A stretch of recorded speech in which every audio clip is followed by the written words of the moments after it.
오늘 하나님의 말씀은 사사기 16장 15절에서 21절까지 말씀입니다.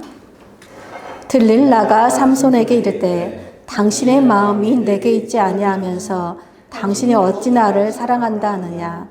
당신이 이로써 3번이나 나를 희롱하고 당신의 큰 힘이 무엇으로 말미암아 생기는지를 내게 말하지 아니하였도다 하며 날마다 그 말로 그를 재촉하여 조르매 삼손의 마음이 번뇌하여 죽을 지경이라. 삼손이 진심을 드러내어 그에게 이르되 내 머리 위에는 삭도를 대지 아니하였나니 이는 내가 모태에서부터 하나님의 나실인이 되었음이라. 만일 내 머리가 밀리면 내 힘이 내게서 떠나고 나는 약해져서 다른 사람과 같으리라 하니라. 들릴라가 삼손이 진심을 다 알려주므로 사람을 보내어 블레셋 사람들의 방백들을 불러 이르되 삼손이 내게 진심을 알려주었으니 이제 한 번만 올라오라 하니 블레셋 방백들이 손에 은을 가지고 그 여인에게로 올라오니라. 들릴라가 삼손에게 자기 무릎을 베고 자게 하고 사람을 불러 그의 머리털 7가닥을 밀고 괴롭게 하여 본즉 그의 힘이 없어졌더라. 들릴라가 이르되 삼손이여 블레셋 사람이 당신에게 들이닥쳤느니라 하니 삼손이 잠을 깨며 이르기를 내가 전과 같이 나가서 몸을 떨치리라 하였으나 여호와께서 이미 자기를 떠나신 줄을 깨닫지 못하였더라. 블레셋 사람들이 그를 붙잡아 그의 눈을 빼고 끌고 가사에 내려가 놋줄로 매고 그에게 옥에서 매돌리게 하였더라. 아멘. 오늘은 우리가 죽음에 이르는 7가지 대죄 중 5번째 시간으로 정욕이 왜 우리를 죽음에 이르게 하는 대죄인지 살펴보고 정욕을 따르지 말라는 제목으로 함께 말씀을 나누도록 하겠습니다. 우리가 2주 전에 탐식에 대해서 살펴보면서 식욕은 인간의 생존을 위한 가장 기본적이고 필요한 욕구다라고 살펴보았습니다. 하나님은 우리에게 필요한 양식을 공급해 주시고 또 우리에게 먹는 즐거움을 주셨어요. 그래서 인간에게 식욕이 없으면 살 수가 없습니다. 근데 이 식욕을 통제하지 못하는 것이 탐식이고 내 배만 채우려는 이 망령된 행실이 우리를 죽음에 이르게 하는 죄가 되는 것이죠. 마찬가지로 하나님께서는 남자와 여자라는 다른 성을 따라 우리 사람을 지으셨고 땅에 충만하고 번성하라는 사명을 이룬 통로로서 성을 선물로 주셨어요. 성은 하나님이 정해주신 범위 내에서, 그러니까 결혼을 통한 부부관계를 맺음으로 육체뿐만 아니라 정신적, 영적으로 깊은 친밀감을 누리고 전인적으로 하나가 되는 신비를 경험하게 하셨어요. 동시에 자신을 내어주는 참 사랑의 기쁨을 누리는 그 통로로 성을 주신 것입니다. 그러므로 인간에게 성욕은 여러분 하나님의 사명을 위해서 또 부부의 전인적인 친밀함을 누리는 그 범위 안에서 반드시 필요한 것이고 지극히 정상적인 것이죠. 그런데 인간이 이 성욕을 하나님이 정해주신 그 범위를 벗어나서 통제하지 못하는 것이 정욕이고 죄가 되는 것입니다. 토마스 아퀴나스는 성을 자기 만족과 쾌락을 위해서 통제하지 못하는 정욕도 죄가 되지만 반대로 하나님이 주신 성에 대해서 무감각하거나 또 성에 대해서 혐오증을 가지고 있는 것 역시 정욕 못지한 죄다라고 말했어요. 왜냐하면 성은 하나님이 주신 선물이기 때문입니다. 정욕이라는 뜻의 영어 러스트는요, 룩시디아라는 라틴어에서 나왔는데 그 뜻이 사치하다, 탕진하다, 허비하다라는 뜻이에요. 그러니까 하나님이 주신 성욕은 부부가 서로를 채우고 서로를 친밀한 관계를 맺는 사랑에 근거한 것이라면 정욕은 상대방의 그 인격과 삶에는 전혀 관심이 없어요. 그저 자기 육체의 쾌락만을 누리고 그 쾌락만을 채우기 위해서 상대방의 그 육체와 감정을 허랑방탕하게 이용하는 이기적이고 왜곡된 거짓에서 근거한 것이지요. 예수님은 마태복음 5장에서 산상수훈을 가르치실 때 음욕, 간음에 대해서 말씀하시면서 음욕을 품고 여자를 보는 자마다 마음이 이미 간음하였다라고 말씀하셨어요. 무슨 말씀이냐면 누구든지 내 성적 욕망의 대상으로 여자를 바라보는 그 정욕은 이미 간음이라는 거예요. 여러분 율법에서 간음은 죽음에 이르는 죄이죠. 그래서 정욕은 하나님이 의도하신 어떤 사랑의 질서를 깨뜨리고 하나님의 뜻을 거스르는 죽음에 이르는 죄가 되는 것입니다. 이 대죄의 목록을 최초로 만든 그 에바그리스와 그의 제자 카시아누스는 이 정욕은 탐식과 게으름과 매우 밀접한 죄다라고 보았어요. 왜냐하면 탐식으로 몸과 마음이 느슨해지고 게을러지면 정욕이 인간의 마음에 쉽게 들어가서 이성과 정신을 혼미하게 만들 수 있다는 것입니다. 우리가 저번 주에 게으름에 대해서 살펴보면서 엘리의 두 아들들이 하나님을 아는 일에는 게을렀는데 그들에게 나타난 증상이 뭐였죠? 하나는 탐식이었고 하나는 정욕이었죠. 이렇듯 모든 죄들은 서로 연결되어 있는 육체의 죄인 동시에 하나님 아는 일을 거부하고 하나님의 말씀, 하나님의 뜻을 거스르는 영적인 죄임을 알 수 있습니다. 근데 여러분 우리가 처음부터 음식을 통제하지 못하는 탐식에 빠질까요? 그렇지 않습니다. 우리가 어떤 생활 습관이 잘못되었거나 아니면 잘못된 식사법이 축적되거나 또는 음식을 통해서 자신을 과시하는 목적으로 어떤 사치를 부리고 허랑방탕하게 먹는 것이 습관이 될 때 여러분 탐식의 노예가 되는 거예요.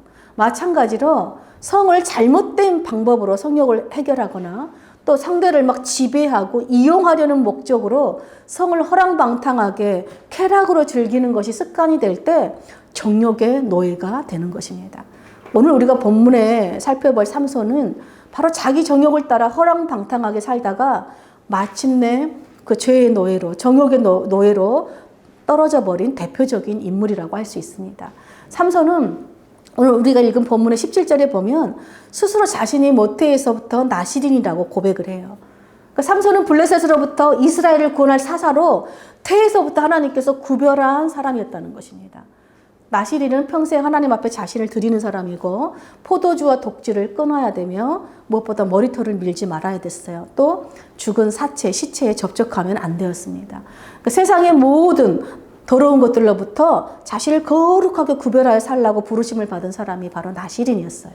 그러니까 나시린의 삶은 나시린으로 산다는 것을 한마디로 우리 오늘 찬양한 것처럼 주님 말씀하시면 나아가고 주님 뜻이 아니라고 하면 멈춰서는 그야말로 주님 뜻대로 가고 서는 것을 결정하고 구별하며 사는 삶이에요. 근데 우리가 지금까지 계속해서 죽음에 이르는 죄들을 살펴보면서 여러분 죽음에 이르는 죄를 짓는 사람들의 특징이 뭐였어요? 바로 주님 뜻이 아니라는 걸 알면서도 그걸 행한다는 거예요. 주님 뜻이라는 걸 알면서도 행하지 않는다는 것이죠. 여러분 다윗이 밧세바가 다른 사람의 아내라는 것을 알았어요. 그리고 다른 사람의 아내를 범하면 안 된다는 것을 알면서도 범하지요. 또 이스라엘 백성들이 자신들은 하나님의 구원받은 백성들이라는 것을 알았어요. 그리고 하나님의 백성들이 됨에 가장 큰 징표가 뭐죠? 하나님 말씀대로 사는 것인데 이스라엘 백성들은 하나님 말씀을 따라 사는 일에 관심이 없고 하나님께서 따르지 말라고 한 세상, 즉 가나안 사람처럼 살려고 늘 따라했어요. 삼손도 자신이 지금 나시린이라는 것을 알아요. 그런데 나시린의 삶을 살지 않고 자기 정욕을 따라 살아간다는 것이에요. 저번 주 우리가 엘리의 두 아들들이 제사장 직분이라는 그 거룩한 직분을 하나님의 뜻을 위한 목적으로 사용하지 않고 자기 탐식과 정욕을 위한 수단으로 이용했던 것처럼 삼손 역시 사사로 살라고 주신 하나님의 힘을 이스라엘을 구원하는 일에 사용하지 않고 자기 정욕을 위한 수단으로 이용하였다는 것이에요. 그래서 삼손의 이야기를 보면 세 여자를 중심으로 흘러가요. 첫 번째 여자를 보면 14장의 딥나 여자예요. 삼손은 딥나에서 한 여자를 보았대요. 1절에 보니까 14장 1절에 한 여자를 보았고 올라가서 자기 부모에게 내가 딥나에서 블레셋의 한 여자를 봤는데 내가 그 여자를 아내로 맞이하고 싶습니다 라고 말해요. 그때 그 부모가 아니 어떻게 이방 여자랑 결혼을 하냐 하고 반대를 합니다. 그래서 삼손이 그 여자가 내 눈에 마음에 들었다는 거, 첫눈에 마음에 들었으니까 그 여자를 아내를 삼겠달라고 떼를 쓰기 시작해요. 마치 저번 주에 엘리 제사장이 그 아들들을 책망했지만 그 아들들이 그 아비의 말을 듣지 않고 자기 마음대로 하고 싶은 대로 했던 것처럼 삼손도 부모가 지금 반대를 하지만 하나님 말씀대로 살지 말, 하나님 뜻이 아니라고 알려주지만 삼손은 지금 자기 마음대로 하고 싶다고 지금 떼를 쓰니까 부모가 결국 그 결혼을 허락합니다. 사사기 14장에 보면은 삼손이 어떤 사람인지를 보여주는 말이 1절, 2절, 3절, 7절에 무려 4번이나 반복해서 등장하는데 그 말이 뭐냐 바로 삼손이 그 여자를 보았다란 말이 계속 등장해요. 삼손 눈에 들었다는 거예요. 그러니까 여러분 무슨 말이냐면 삼손이 그 여자와 대화해 본 적이 없어요. 대화해 본 것도 아니고 그냥 혼자서 자기가 그 여자를 봤어요. 근데 그 여자를 보고 마음에 들었다는 거예요. 그러니까 하나님 보시기에 하나님이 그 여자를 어떻게 생각하는지 하나님의 마음이 중요하지 않아요. 또 그 여인은 삼손을 어떻게 생각하는지 그 여인의 마음도 전혀 개의치 않은 것이야. 한마디로 삼손은 자기 눈에 좋은 대로 즉흥적인 만족을 추구하는 사람이에요. 그러니까 삼손이 생각하는 사랑은 뭐냐? 나 혼자, 나 보기에 좋으면 그만인 이기적이고 왜곡된 정욕이라는 거예요. 사랑이 아니라 정욕이라는 것입니다. 무엇보다 하나님은 이스라엘 백성들에게 가나안 사람들과 혼인을 금하셨어요. 그 삼손은 지금 자신이 나시린이면 당연히 이방인과 결혼하면 안 된다는 걸 알지요. 부모의 반대를 통해서 다 알고 나시린이라면 당연히 그래야 된다는 걸 알아요. 그런데 삼손은 그 법을 하나님의 말씀을 따르는 것을 거부하고 하나님이 정해주신 범위를 벗어나서 자기 눈의 정욕을 따르는 것을 더 좋아한 것입니다. 그렇다면 삼손이 이렇게 자신의 안목의 정욕을 따라 딥나 여자와 결혼하였다면 그 결혼 생활은 행복했을까요?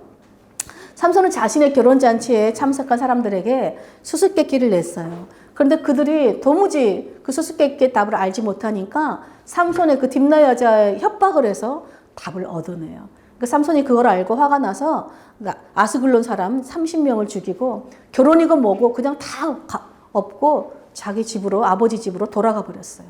그야말로 즉흥적이고 자기 분도 못 이기는 다혈질에 자기밖에 모르는 이기적인 사람이 정말 삼손인 것이죠. 근데 얼마 지났을까 삼손이 자기가 좀 너무했다라고 생각했나 봐요. 그래서 화해하는 의미로 염소새끼 한 마리를 가지고 자기 아내에게로 갔어요. 그런데 이미 장인은 삼손이 내 딸을 싫어하는구나 라고 생각해서 다른 사람의 아내로 벌써 줘버리고 없는 거예요. 그러니까 삼손이 너무 또 화가 났어요. 그래서 여우 300마리를 잡아서 그 꼬리에 횃불을 붙여서 추수 중이던 블레셋 사람들의 밭과 과손을 다 불태워버렸습니다. 이 블레셋 사람들이 너무 화가 나니까 삼손을 화나게 만든 그 딥나 여자와 그 아버지를 또 불살라버려요. 삼손이 더 이제 분노하죠. 자기 아내 찾으러 왔다가 아내가 불타는 걸 보니까 삼손이 더 화가 나서 다시 블레셋 사람들을 막 쳐 죽이기 시작합니다. 여러분 여기서 너무 중요한 사실이 있죠. 삼손이 블레셋 사람들을 죽인 이유는 이스라엘을 구원하기 위한 사사로서 한 일이 아니라 오직 자기 욕망을 이루지 못하는 이 화풀이, 분풀이로서 지금 블레셋 사람을 죽였다는 것입니다. 결국 이기적이고 왜곡된 정욕 때문에 삼손은 제대로 된 결혼 생활을 시작도 못 해보고 자기 분에 못 이겨 스스로 결혼 생활을 비극으로 끝내버리고 말았어요. 그렇게 삼손의 첫 번째 여인은 삼손의 분노와 함께 불길 속으로 사라져버렸습니다.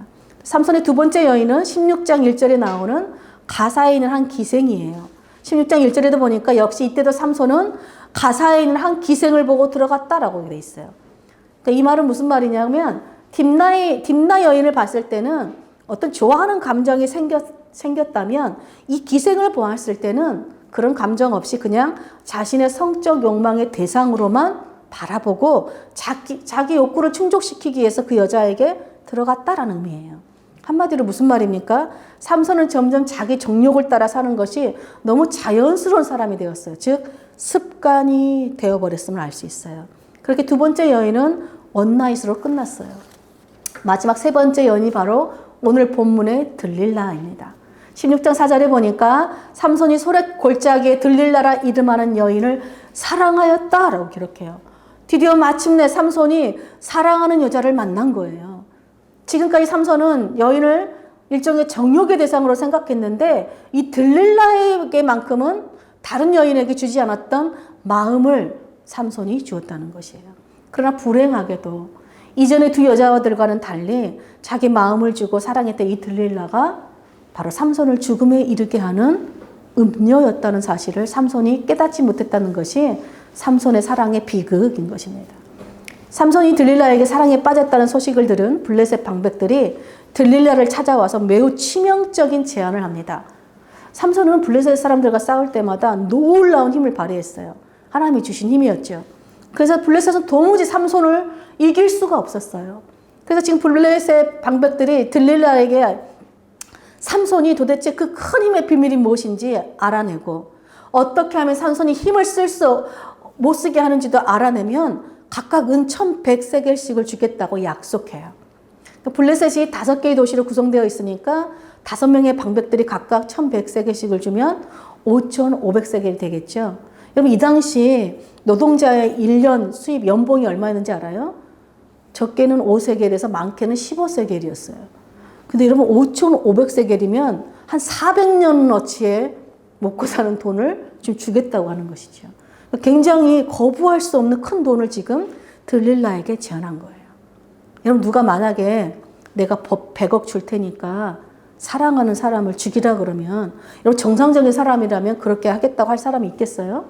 설령 사랑하지 않는 사람이라고 할지라도 사람의 생명을 돈과 바꾸는 어리석은 선택을 하는 사람은 없을 것입니다. 오히려 그런 제안을 한 사람은 어떻게 하겠어요? 싸대기를 한 대 쳐서 돌려보내겠지요. 그런데 삼손이 사랑하는 들릴라는요, 블레셋 방백들의 제안에 조금도 망설이지 않고 고민도 하지 않고 예스 해버려요. 바로 그리고 작업에 들어가요. 왜요? 들릴라에게 삼손은 내 인생의 로또 당첨금이에요. 사람이 아니문이다요. 돈으로밖에 안 보이는 거예요. 여러분 들릴라는 방백들이 제안을 하자마자 삼손에게 그 힘이 큰 힘이 어디서 나오는지 어떻게 하면 당신을 결박할 수 있는지 알려달라고 막 조르기 시작해요. 삼손이 계속 엉뚱한 거짓말로 가르쳐주지 않습니다. 그러니까 극기야 15절에 보니까 당신이 내가 원하는 것을 알려주지도 않으면서 어떻게 나를 사랑한다고 말할 수 있느냐. 당신은 날 사랑하지 않는 것 같아요. 막 화를 내면서 삼손의 이 사랑을 이용하고 막 의심해요. 그리고 급기야 16절에 보니까 날마다 그 말로 그를 재촉하여 조르매 삼손의 마음이 번뇌하여 죽을 지경이라. 여러분 여기서 조르다는 말은 구석으로 몰아넣다라는 뜻이에요. 그러니까 지금 들릴라는 삼손을 구석으로 몰아넣고 꼼짝 못하도록 들들들들 지금 볶고 있는 거예요. 하루 내내. 들릴라가 하루 내내 들들 볶고 닥달을 하니까 삼손이 지금 너무 괴로워서 죽을 지경까지 되었대요. 여러분 이렇게 괴로워서 죽을 지경까지 됐으면 어떻게 해야 합니까? 삼손이 잘하는 거 있잖아요. 화 한번 크게 내고 다 뒤집고 에이 들릴라를 떠나서 아버지 집으로 가면 되잖아요. 너무 신기하죠? 여러분 삼손이 죽을 정도로 괴로운 삼손이 화를 안 내요. 심지어는 자기한테 화를 내는 들릴라 옆에 붙어 있어요. 여러분 왜 그럴까요? 삼손은 들릴라가 없으면 안 되는 사람이 되어버렸어요. 무슨 말이에요? 이미 정욕에 중독된 사람이 되어버렸다는 것입니다. 결국 들릴라의 닥달에 삼손은 진실을 말해요. 여러분 진심을 말하는 것이 들릴라에 향한 나의 사랑을 보여주는 것, 증명하는 것이라고 믿었기 때문이지요. 그런데 그 사랑에 대한 대가는 배신으로 돌아왔어요. 우리 18절 한번 보겠습니다. 들릴라가 삼손이 진심을 다 알려줌으로 사람을 보내어 블레셋 방백들을 불러 이르되 삼손이 내게 진심을 알려주었으니 이제 한 번만 올라오라 하니 그들이 손에 은을 가지고 그 여인에게로 올라오니라. 여러분 12절에 보면 12절 말씀을 보면 이 들릴라가 삼손을 막 닥달할 때 첫 번째, 두 번째, 세 번째까지 거짓말을 해요. 근데 첫 번째, 두 번째 거짓말을 할 때까지는 블레셋 사람들이 거기에서 매복을 하고 있었다고 기록해 있어요. 왜요? 바로 진실을 말하면 붙잡으려고 했던 것이에요. 그런데 삼손이 진심을 말했을 네 번째 진심을 말했을 때 블레셋 사람들은 거기 없었어요. 삼손이 계속 거짓말을 하니까 블레셋 사람들이 포기하고 그냥 다 돌아가 버렸어요. 그런데 블레셋 사람들은 포기했는데 지금 누가 삼손의 힘의 비밀을 캐내는 일에 더 혈안이 되어 있어요? 들릴라예요. 여러분 들릴라에게 삼손은요 자신의 비밀까지 말해주며 진심을 다해 나를 사랑해준 사람이 아니에요. 그저 내 욕망을 채워줄 돈이에요. 그냥 돈을 주고 팔아 넘겨버려도 될 물건인 거예요. 마치 삼손이 사사로 살라고 주신 하나님의 힘을 자기 욕망을 위해 이용하듯이 들릴라도 역시 삼손의 사랑을 자기 욕망을 위해 지금 이용하고 있는 것이죠. 정말 슬픈 사실은 이런 들릴라의 욕망이 삼손의 눈에는 보이지 않는다는 거예요. 왜요? 정욕에 이미 눈이 멀어서 들릴라도 자신을 사랑한다고 지금 착각하고 있기 때문에 그렇습니다. 결국 삼손은 자신이 사랑하고 자신을 사랑한다고 믿었던 들릴라에 의해서 이런 머리털이 밀리게 되고, 그로 인해서 하나님의 영도 떠나버리자 아무 힘도 쓸 수 없게 되어서 블레셋 사람들에 의해서 결박당하게 돼요. 그리고 그토록 자기 눈에 좋은 대로만 살았던 삼손의 두 눈은 블레셋에 의해서 뽑히고 말아요. 그리고 그의 몸은 놋사슬에 묶여서 감옥에서 연자맷돌을 돌리는 신세가 되어버렸습니다. 여러분, 이 당시 연자맷돌을 돌리는 일 누가 했어요? 짐승이나 노예가 했던 일이에요.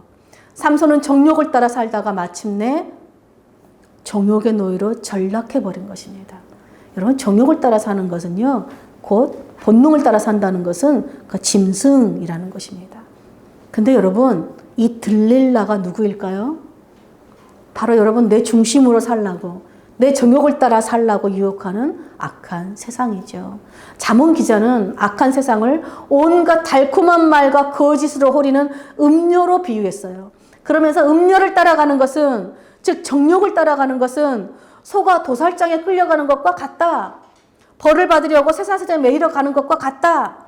음료의 집은 귀한 생명을 사냥하는 곳이고 수월의 길이고 사망의 집이니 음료에게 미혹되지 말아라. 정욕을 따라 살지 말라고 강력하게 잠언 기자가 경고합니다.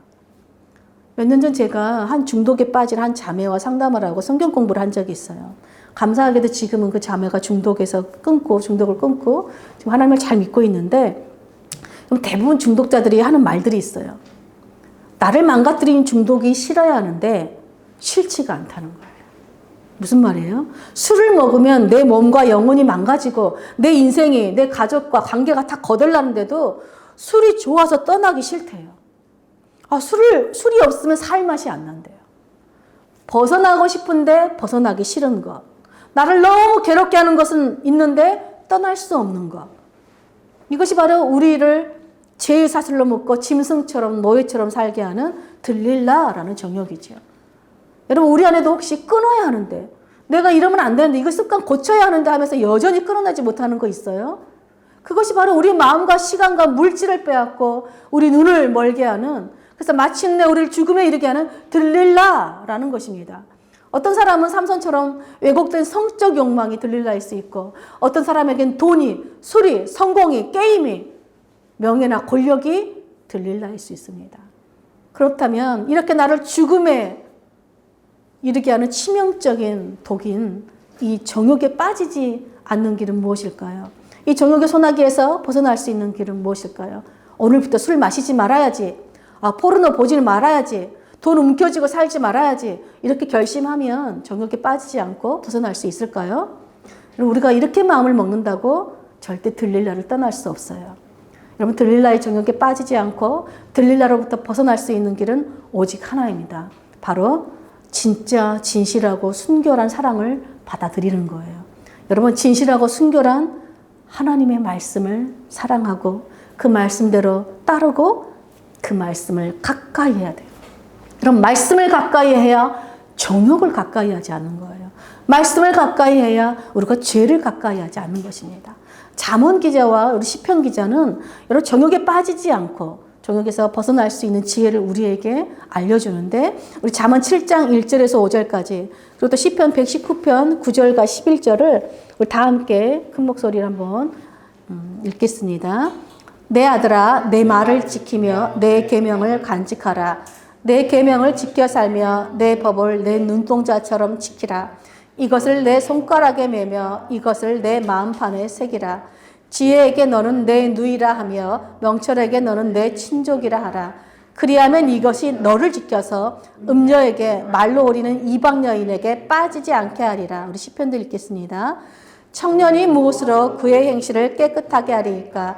주의 말씀만 지킬 따름이니이다. 내가 주께 범죄하지 아니하려 하여 주의 말씀을 내 마음에 두었나이다. 여러분, 잠언 기자는 우리를 죽음에 이르게 하는 정욕에 빠지지 않는 길은 하나님의 말씀을 눈동자처럼 지키는 것이래요. 말씀을 우리 마음에 새기는 것이다 라고 우리에게 알려줘요. 시편 기자는 자신이 정욕의 죄를 범하지 않기 위해서 주님의 말씀을 늘 묵상하고 말씀을 마음에 두고 그 말씀을 지키고 살았다고 알려줍니다. 여러분, 정욕은 우리 눈을 어둡게 하고 우리 눈을 멀게 해요. 그렇지만 하나님의 말씀은 순결하고 진실하여서 우리 눈을 밝혀준다고 시편 19편에 말하고 있어요. 그러니까 하나님의 말씀이 우리 눈에 보이는 대로 정욕대로 살지 않도록 우리를 분별하게 하고 거짓과 참이 무엇인지 분별할 수 있는 눈을 밝혀준다는 것이에요. 그래서 하나님의 말씀이 우리를 악하고 더러운 죄로부터 구별되어 거룩하게 살게 하는 지혜요, 죽음으로 이끄는 음료로부터 우리 걸음을 지켜주는 능력이라는 것입니다. 그럼 오늘 삼손은 하나님의 말씀을 따라 살기보다는 하나님이 주신 힘을, 은사를 자기 정욕에, 자기를 위해 사용하기에 바빴어요. 그러나 하나님께서 우리에게 힘과 어떤 은사를 주시는 이유는요, 그 힘과 은사를 하나님의 뜻을 따라 세상과 구별된 거룩한 삶을 사는 데 사용하라고 주신 것입니다. 여러분, 우리가 세상과 구별된 거룩한 삶을 살려면요, 이 세상의 즐거움과 또 많은 내 권리를 포기해야 하는 삶이에요. 다른 사람처럼 살지 않으려면 어떤 권리를 포기해야 되죠. 그래서 많은 사람들이 내가 원하는 걸 포기하고 내 권리를 포기하는 삶은 너무 불행하지 않아? 나는 그렇게 살 수 없어. 나는 내 권리 행사하고 내가 원하는 대로 살 거야 라고 말해요. 이것이 바로 여러분 들릴라라는 음료가 우리를 속이는 함정이에요. 그럼 내가 원하는 대로 살잖아요. 그럼 당장에는 눈에 좋아 보일지 몰라요. 근데 그 삶은 스스로 죄의 사슬에 묶이려 들어가는 삶이라는 거예요. 그 삶은 스스로 정욕의 감옥에 들어가서 짐승처럼 노예처럼 사는 가장 불행하고 비참한 삶이라고 잠언 기자가 우리에게 알려주는 것입니다. 여러분, 하나님 말씀을 따라 내 권리를 포기하는 삶은요, 이 세상이 줄 수도 없고 알 수도 없는 진실하고 순결한 참사랑과 자유를 누리는 진짜 행복한 삶입니다. 이 땅에서도 하나님의 나라에서만 경험할 수 있는 의와 평강과 희락과 화평을 누리는 특권과 축복의 삶이 바로 내 권리를 포기하는 삶이에요. 몇 년 전 뉴욕 타임즈에 한 심리학자가 미국에 여러 집단이 있을 거 아니에요. 그 집단을 대상으로 성생활 만족도를 조사한 결과가 실렸다고 해요. 그 결과에 따르면요, 복음주의 교회에 출석하는 성도들의 성생활 만족도가 미국 내의 모든 집단에서 가장 높게 나왔대요. 여러분, 저는 이것이 너무 당연한 결과라고 생각합니다. 여러분, 예수 그리스도를 따르는 성도들은요, 하나님이 주신 성을 자신의 정욕을 따라 사용하지 않고 순결한 진리의 말씀을 따라 자신의 권리를 아내와 남편에게 내어주는 사랑을 하기 때문에 성을 통해서 기쁨과 진정한 행복을 누리는 것입니다. 여러분, 하나님이 주신 성을, 선물로 주신 성을, 하나님의 말씀을, 하나님의 뜻을 따라 사용할 때 우리는 하나님을 즐거워하는 거예요. 그래서 성 어거스틴은요, 정욕이 자기 만족을 위해 상대방을 즐기는 것이라면 사랑은 하나님을 위해 상대방을 즐기는 것이다 라고 말했어요. 그래서 하나님 안에서 사람을 즐거워하면 우리가 즐거워하는 대상은 사람이 아니라 하나님이다 라고 말했어요. 무슨 말이에요? 하나님께서 허락하신 범위 내에서 결혼이라는 질서 안에서 부부가 함께 성을 누린다는 것은 그 자체로 하나님을 즐거워하는 예배라는 것이에요. 정욕은 악하고 더러운 죄지만 하나님이 주신 선물, 부부 안에서 서로 사랑을 누리고 부부 안에서 서로 내 권리를 포기하고 자신을 내어주는 사랑을 하는 것은 하나님을 즐거워하는 예배가 된다는 것이에요. 그러므로 여러분, 나를 위해서 상대를 주장하지 않고 상대를 위해서, 배우자를 위해서 나의 권리를 포기하는, 내어주는 것이 바로 나도 상대방도 서로 인격적인 친밀함과 한 몸을 이루는 신비를 누리는 축복이자 참된 사랑이요, 참된 행복이라는 것입니다. 사랑하는 여러분, 우리 힘과 능력으로는 이 치명적인 들릴라의 정욕으로부터 자유할 수가 없어요. 하나님도 그걸 아시고 우리에게 예수님을 보내주신 것입니다. 오직 십자가에서 우리 모든 죄의 사슬을 끊어주신 예수님만이 우리를 정욕의 죄에서 자유케 하신 분이세요. 그러므로 예수님을 나의 주 나의 하나님으로 믿고 내 마음에 정욕이 아니라 예수님을 주인으로 모시고 따라 살 때 여러분, 내가 들릴라를 떠나는 것이 아니라 들릴라가 여러분 나에게서 떠나는 것이에요. 왜요?